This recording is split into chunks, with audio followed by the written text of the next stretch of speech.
Muy buenos días a todos y todas. Don Carlos Bolaños, coordinador de la Comisión de Derecho Agrario del Colegio de Abogados. Don José León Blanco, presidente del Colegio de Abogados.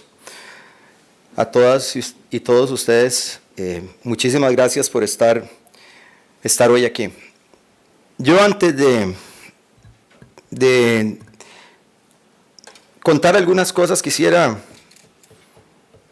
contarles quién soy yo. Yo soy licenciado en Filosofía de la Universidad de Costa Rica. Esa es mi profesión, pero soy un agricultor de corazón. Tengo más de 30 años de estar en el sector agropecuario, siendo productor de múltiples cosas. Fui por 25 años productor de la presidente de la Cámara de Porcicultores y productor de cerdos, tuve lechería. Hoy soy productor de cerdos todavía, he sembrado pimienta, yuca, y he sufrido los embates de ser productor. Y he transcurrido mi vida. Bien, les decía que he sido productor toda mi vida y he visto lo difícil que es y he recibido los embates de la producción, y hoy como ministro entiendo que hay una necesidad imperiosa de hacer una transformación sustantiva del sistema productivo nacional. ¿Y por qué? Porque somos el sector llamado a hacer la transformación económica de este país, a pesar de que durante muchos años nos han vendido la idea de que los servicios y la tecnología era lo que iba a sacar este país adelante. Pero hoy todavía somos el 47% del territorio nacional es agrícola. Y donde tenemos la mayor pobreza, la mayor desocupación y las mayores necesidades es en el sector agrícola de este país. Del 10% de la pobreza, el 47% de los jóvenes desocupados está en el campo. Y entonces somos nosotros los llamados a darle una respuesta a este país sobre el desarrollo. Y pasa por el desarrollo rural, el desarrollo territorial, pero no como lo hemos venido haciendo, sino con una transformación sustantiva de las prácticas para el desarrollo. Y son ustedes quienes tienen en su mano la posibilidad de decir sí o no a las transformaciones que tenemos. Disculpen. Ahora que yo llego al ministerio después de haber, como les digo a algunos, durante 25 años tirado piedras al Ministerio de Agricultura, ahora me toca recibirlas. Pero lo recibo con gusto, porque hay una demanda del sector diciendo que tenemos que cambiar, que tenemos que transformarnos. Y me llevo una gran sorpresa cuando llego al ministerio y me encuentro que hay 11 instituciones de las cuales soy rector. Eso se llama lo que yo he llamado el collage de la ingobernabilidad. Es absolutamente ridículo cuando uno encuentra esa dispersión administrativa para la gobernanza del sector agropecuario. Y cuando uno hace un estudio y empieza a revisar cómo voy a operativizar todo esto, encuentro que cada una de nuestras instituciones tiene documentos, mecanismos, requerimientos totalmente disociados unos con otros. Si yo quiero desarrollar un proyecto en el INDER y por alguna razón se pega, después si lo quiero trasladar a otra institución, tengo que iniciar de cero. Porque los formatos para solicitar los recursos o montar un proyecto son distintos en todas las instituciones. Y tenemos requerimientos distintos en todas las instituciones. Y yo entiendo que cada una de las instituciones tiene una ley o una legislación, pero eso no quiere decir que nosotros no podamos construir instrumentos que nos permitan tener claridad meridiana cómo vamos a atender las necesidades de la producción y del productor en este país, a quienes nos debemos en última instancia. Y ante eso, tenemos instrumentos que nos pueden ayudar a resolver, como es el CAN, lo que he llamado un pequeño consejo de gobierno, ¿verdad? Y ahora que estoy en el consejo de gobierno entiendo la complejidad del consejo de gobierno, pero entiendo la mayor complejidad que tiene el CAN. Es más complejo manejar el CAN que el consejo de gobierno. Nos ponemos más de acuerdo en el consejo de gobierno que en el CAN, ¿verdad? Yo tengo una formación casi militar, ¿verdad? Y entonces a veces me gustaría como que las cosas fueran más fáciles y yo doy las órdenes y todo el mundo dijera como en la fuerza pública, sí señor, y se hicieran las cosas. Pero bueno, eso no es posible en un país democrático donde todos tenemos la oportunidad de opinar. Y yo a veces digo que en este país tenemos demasiada democracia, ¿verdad? Porque alguien debería de decir qué hacer dentro del marco jurídico de la democracia y que podamos actuar y hacer. Y un ejemplo de ello es tener 20 años de no haber podido pasar una reforma fiscal, porque todo el mundo participa, todo el mundo dice qué es lo que hay que hacer, pero al final de cuentas nadie hace nada. Y ahí estamos hoy parados en la raya, con una dificultad sustantiva y que ya con lo que ayer declaró la ministra de Hacienda, estamos de puertas a una situación bastante crítica. Pero entonces, ¿qué queremos hacer? ¿Qué podemos hacer? Y yo soy un soñador, toda la vida lo he sido, porque si no, no sería agricultor, porque siempre creo que hay un mejor mañana, porque mañana el clima va a cambiar y yo voy a poder hacer lo que quiero hacer. Mañana los animales se van a curar de las enfermedades que les dan, y a pesar de que se me murieron 13 cerdos la semana pasada y perdí más de $500,000 de colones, siempre pienso que mañana va a ser mejor y que puedo seguir produciendo y que esas pérdidas que tuve las voy a recuperar, aunque económicamente entiendo que probablemente no las recupere, pero sigo siendo el soñador. Y eso le pasa a todos los productores, siguen siendo soñadores. Y todos los días los embate la fuerza de la naturaleza y siguen siendo soñadores de que sí se pueden hacer las cosas, de que vamos a estar mejor, que un mañana va a ser mejor. Y es por eso que nosotros tenemos la responsabilidad como institución y ustedes como jerarcas de las instituciones de que hacer que esos sueños sean realidad. Y sí se puede hacer. Después de 5 meses de estar en el ministerio, yo he encontrado gente maravillosa, gente extraordinaria, con una dedicación, una voluntad de trabajo increíble, con preparación, con deseos de hacer las cosas, con una gran imaginación. También he encontrado gente que no quiere trabajar, pero eso pasa en todas partes.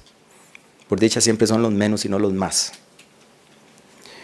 Pero hay que motivarnos, tenemos que cambiar, tenemos que hacer las cosas diferentes, porque el asedio del aburrimiento es lo que nos tiene en la situación en la que estamos. ¿Por qué? Porque muchas veces quienes realmente no entienden cómo funciona la vida, cómo funciona el campo, cómo funciona la realidad de los campesinos, de los agricultores, que yo no quisiera llamarlos ya campesinos, sino agroempresarios, de repente legislan y dicen que hay que hacerlo así, ¿no? Y es nuestra obligación, y la de ustedes más, que son los expertos en las leyes y en la legislación, de hacer que las cosas sean posibles dentro del marco de la ley. Y siempre es posible hacerlo. Y yo he encontrado en ustedes y en muchos de ustedes que me dicen, es que legalmente no se puede. ¿Ok? ¿Y qué hacemos? ¿Cómo lo hacemos? Porque es cierto que probablemente por esa dirección no se pueda, o de esa forma no se pueda, pero sí se puede construir de una manera distinta. Tal vez tengamos que hacer más pasos o desviarnos, y como diría yo, no pasar por encima de la piedra, sino darle vuelta, porque es más fácil. Pero sí se pueden hacer cosas, y la idea es esa. Lo que yo esperaría de todos ustedes es que me digan cómo, no que no se puede. Ahora, si no se puede definitivamente, pues no se puede, pero siempre hay una oportunidad de hacer las cosas diferentes, y en eso creo que tenemos que trabajar mucho. Y les decía, bueno, ¿qué queremos hacer? Y ahora más tarde, doña Miriam les puede exponer un poco más en detalle, porque yo desafortunadamente tengo que atender la banca de desarrollo que me están esperando. Pero quisiera decirles que nosotros venimos a trabajar sobre 4 cosas sustantivas, nada más. Y si logramos hacer esas 4 cosas, yo voy a ser el hombre más feliz de la tierra y me voy a ir muy tranquilo a mi finca a lavar los cerdos y a seguir produciendo. Que son poder insertar a los agricultores en el mercado internacional de una manera inteligente, con todas las capacidades y habilidades que tenemos que desarrollar para poder estar ahí.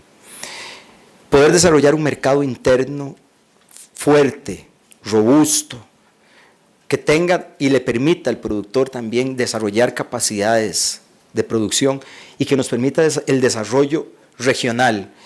¿Por qué? Porque teniendo el 47% del territorio nacional todavía dedicado a la agricultura, Las regiones más alejadas del centro de San José, como son el sur-sur, el norte-norte, las provincias costeras que están hoy padeciendo situaciones realmente precarias, nosotros podríamos generar economía ahí. Y cuando digo economía, ¿qué quiere decir? Que si nosotros desarrollamos el sistema productivo nacional agrícola regionalmente, vamos a tener desarrollos que no necesariamente están ligados a la agricultura, sino que tienen que ver con una peluquería, tienen que ver con un supermercado, tienen que ver con no sé, una tienda de ropa, una zapatería, y eso genera riqueza, porque distribuye la riqueza y genera empleo, que no necesariamente está ligado estrictamente o expresamente al agro, pero que sí viene de ahí, porque las actividades agrícolas son ricas en generación de empleo y riqueza y distribución. Y eso es lo que queremos hacer, empujar hacia esa línea. ¿Y cuáles son los instrumentos que ocupamos para hacer eso? Uno, desarrollar el agroempresarialismo en los productores, porque hoy el agricultor que no es agroempresario está destinado a desaparecer, porque todavía no tenemos conocimientos de costos de producción, no tenemos conocimiento de las nuevas técnicas productivas, no conocemos realmente lo que cuesta producir 1 kilo de carne, 1 kilo de arroz, y todavía no tenemos claros esos sabidos en los productores. Yo sé que técnicamente muchos agrónomos tienen claro muchas de esas cosas, pero no las hemos logrado permear en los agricultores. Y seguimos con una incapacidad técnica, administrativa, de poder saber cuál es el verdadero costo de producción. Y ahí tenemos una serie de distorsiones que nos llevan a tener que comprar los frijoles en el PAI al CNP a 40.000 colones y terminar pagándole 28 al productor. Y entonces uno dice, ¿qué es este enredo? Bueno, porque hemos generado esquemas de comercialización que son leoninos para el productor, porque generan cadenas de intermediación que institucionalmente las hemos generado, como por ejemplo la venta del PAI. El frijol que se vende al PAI lo compran en 40.000 colones la institución, pero termina pagándole al productor 28 y 29.000 colones. Y uno dice, ¿y ese margen quién se lo deja? Bueno, es que hemos generado unas instituciones y organizaciones que lo que hacen es limpiar y empacar y vender en saco. Y entonces uno dice, mejor le decimos al CNP que lo limpie, lo empaque y le pagamos, no sé, 38 al productor en lugar de pagarle 28, 10.000 pesos menos. O generar instituciones u organizaciones que terminan haciendo intermediaciones, y todavía cuando el Walmart le paga 32.250 le terminamos pagando 3.000 colones menos al productor, y uno dice, yo no entiendo. Y eso este ministro se lo encuentra ahí en mecanismos de comercialización que no tienen ningún sentido. Bueno, eso hay que transformarlo, porque nuestro deber es que el agricultor tenga mejores condiciones y mejores formas de comercialización, y eso tiene que ver con leyes, reglamentos y una serie de legislación que está ahí plasmada. Buena o mala, eso es lo que yo quisiera que ustedes hagan, que ustedes investiguen, que ustedes estudien y que nos digan, eso lo podemos reformar, eso lo podemos hacer de una manera diferente, pero hay que conocer entonces qué es lo que está pasando en el agro hoy. Y la otra cosa que ocupamos hacer, aparte de darle esa capacidad agroempresarial al productor, es lo que yo he llamado la coordinación interinstitucional. Tenemos que ser un solo sector agroalimentario, con una visión de política pública única dirigida hacia el agricultor, en función del agricultor, para alcanzar esos objetivos tan específicos. ¿Por qué? Porque somos un país abierto, somos el país más abierto de América Latina en términos comerciales, compartimos nuestro mercado con todos nuestros socios comerciales, y hoy es muy fácil importar, pero casi una tarea imposible exportar, excepto aquellos productos que han tenido una tradición histórica de exportación y que hoy, como la piña, que tal vez no era de histórico, lo que tenemos son quienes han exportado banano, exportando piña, como Del Monte y algunas transnacionales y algunos productores nacionales que han aprendido porque tenían esa capacidad histórica de poder saber cómo se exporta.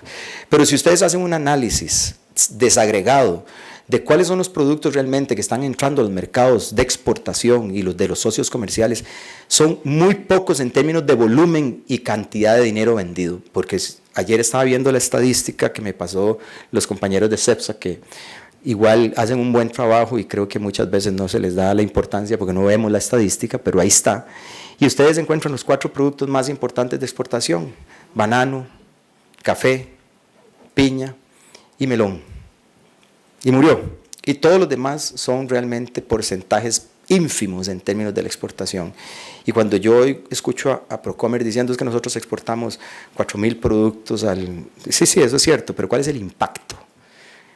¿Dónde está la distribución de la riqueza de esa exportación? Porque yo he encontrado proyectos muy interesantes de 5 señoras que hacen cremas para la piel de miel de abeja, pero su región sigue estando pobre y las señoras siguen siendo pobres porque no tienen capacidad productiva, porque no hemos hecho el desarrollo de las capacidades y habilidades productivas para incrementar, crecer, desarrollar y tener un mercado realmente exitoso y que la saque de la pobreza.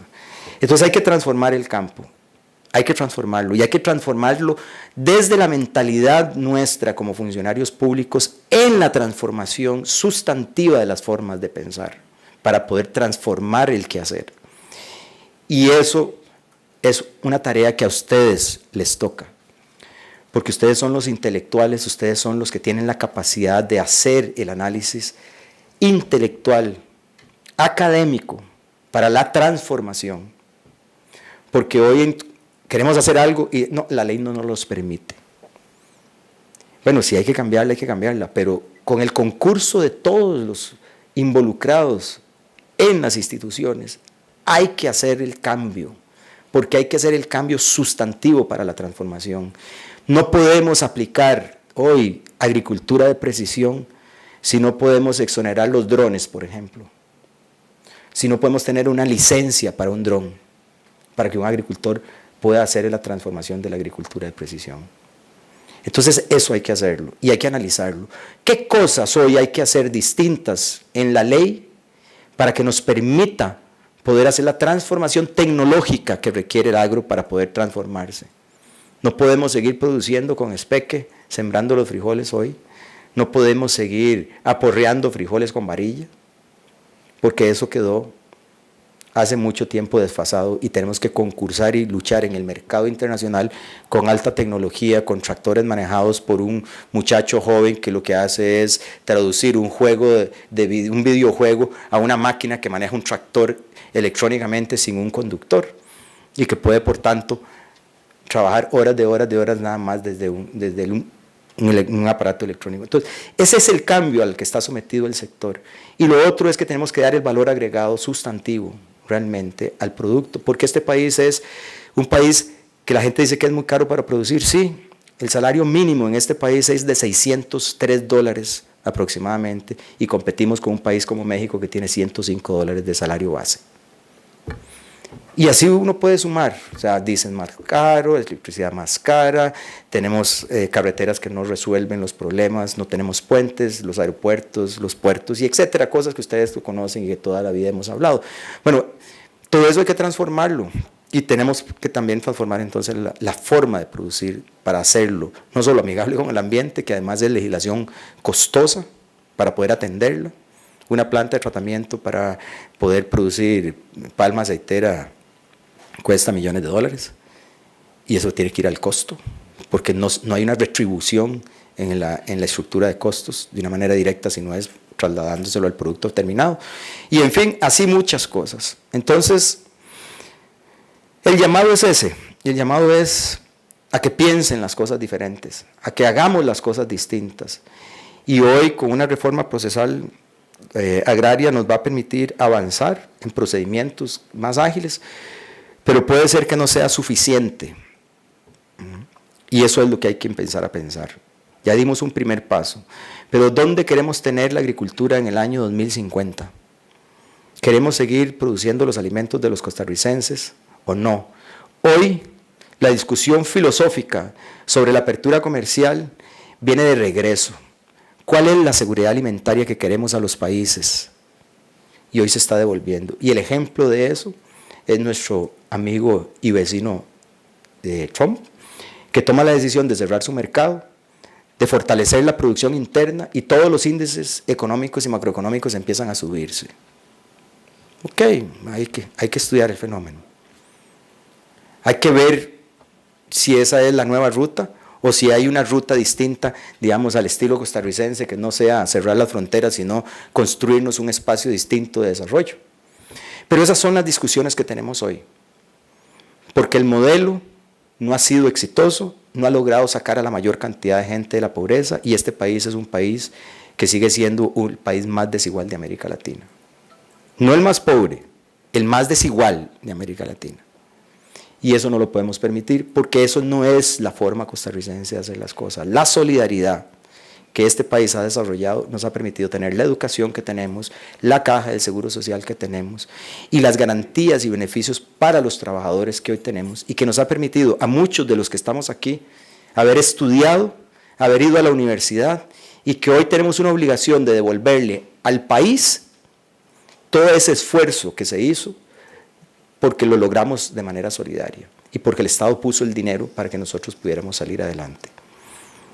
Y hasta la oportunidad de poder pagar para que estudiáramos, porque eso es una forma de que nuestros padres también tuvieran oportunidades de desarrollar actividades comerciales que les permitieran desarrollarse.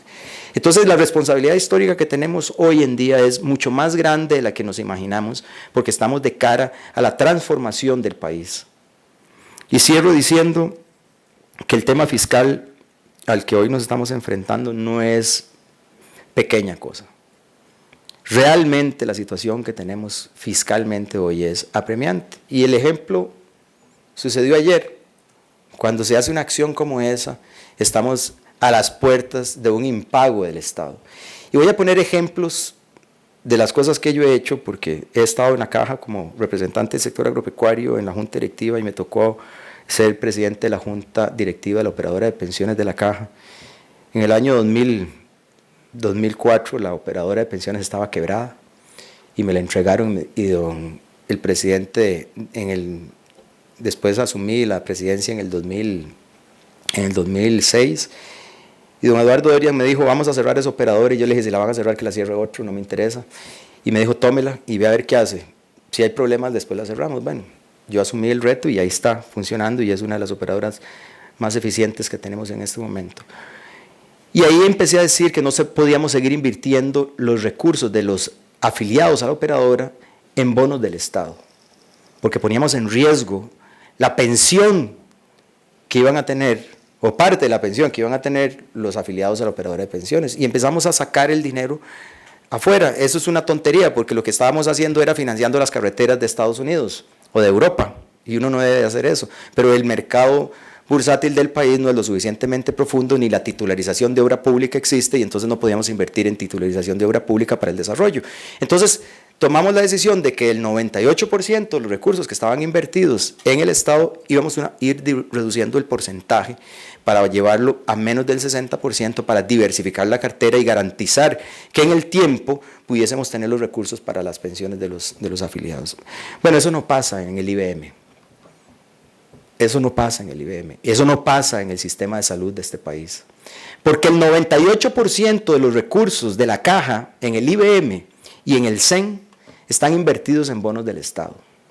Y cuando la situación fiscal que tenemos hoy, que es un déficit de más del 6%, eso quiere decir económicamente que estamos técnicamente quebrados. Si ustedes van y revisan dónde están las inversiones del INSS, están el 98% en bonos del Estado. Si tuviésemos que, en un impago, pagar las pensiones de los costarricenses del IBM, no se va a poder, porque ¿quién nos va a comprar los bonos del IBM? ¿Quién los va a pagar si son del Estado? Y el Estado no tiene la capacidad para poder hacerle frente a eso. Esa es la situación a la que podemos estar llegando en este momento si no hacemos algo con el tema fiscal. Y esto nos explica, porque cuesta mucho explicárselo a la gente y a toda la población, pero esa es la realidad. Y eso viene sucediéndose hace más de 4 años de seguir invirtiendo los recursos de todos los costarricenses del IBM y el CEN para garantizar la salud y las pensiones en bonos del Estado, con un Estado técnicamente quebrado. Entonces sí, la situación es muy precaria, nos insta a que pensemos de manera distinta las cosas, de que construyamos las cosas diferentes y que pasemos una reforma fiscal que probablemente no sea la mejor, porque puede estar desbalanceada, pero que requerimos una reforma fiscal para poder ir arreglándole, como les digo yo, acomodándole la carga a la mula, porque hoy la tenemos arrecostada. Y esto hay que hacerlo de una manera distinta, pero urge empezar a hacerlo. Porque esas son las dimensiones. Cuando uno habla del 1% de la canasta básica, le parece muy caro y los agricultores dicen que, se nos va a encarecer los productos de la canasta básica. Sí, vamos a pagar el 1% más, pero los que menos tienen van a pagar menos que los que más tienen, porque además los pobres dedican el 80% de sus recursos a alimentarse y los que más tienen solo el 20%. Entonces sí hay que ajustar algunas cargas, pero hay que hacer algo. Cierro con ese mensaje porque eso es una preocupación de la que yo he tenido por muchos años, ¿verdad? De que hay que hacer las cosas y este país tiene que hacer cosas, tenemos que acostumbrarnos a llevar hasta el final lo que necesitamos hacer. No podemos quedarnos en el camino pensando que alguien más vendrá a resolverlo en el futuro, porque a mí o me da miedo o no quiero tomarme la molestia de resolver las cosas. Llegamos al punto donde lo que hay que hacerlo. Y hay que asumirlo con hidalguía, ponerle el pecho a las balas y avanzar. Y ahí yo los vuelvo a instar a ustedes, hagamos el trabajo que haya que hacer, esforcémonos lo que tengamos que esforzarnos, porque detrás de nosotros viene una generación que tiene el derecho de tener las oportunidades que tuvimos todos los que estamos aquí, porque cuando yo los veo todos ustedes, puedo entender que la edad que todos los que tenemos aquí superan probablemente en porcentaje más de 50 años. Y tenemos una generación que está pegando a gritos espacio para trabajar, para incorporarse a las actividades empresariales, al sector público y caminar con una mentalidad diferente. Pero hoy no tenemos la posibilidad de darles esos espacios porque a nadie se le puede obligar para pensionarse, ¿verdad? Pero entonces, si no queremos irnos para la casa a cuidar nietos, entonces lo que tenemos que hacer es revolucionar nuestra mente para poder estar a la altura de los tiempos, coadyuvar para un futuro mejor y después dejar la mesa servida para que aquellos jóvenes que vienen hoy con gran preparación y capacidad puedan potenciar aquello que dejamos puesto sobre la mesa para avanzar a una mejor Costa Rica. Muchísimas gracias.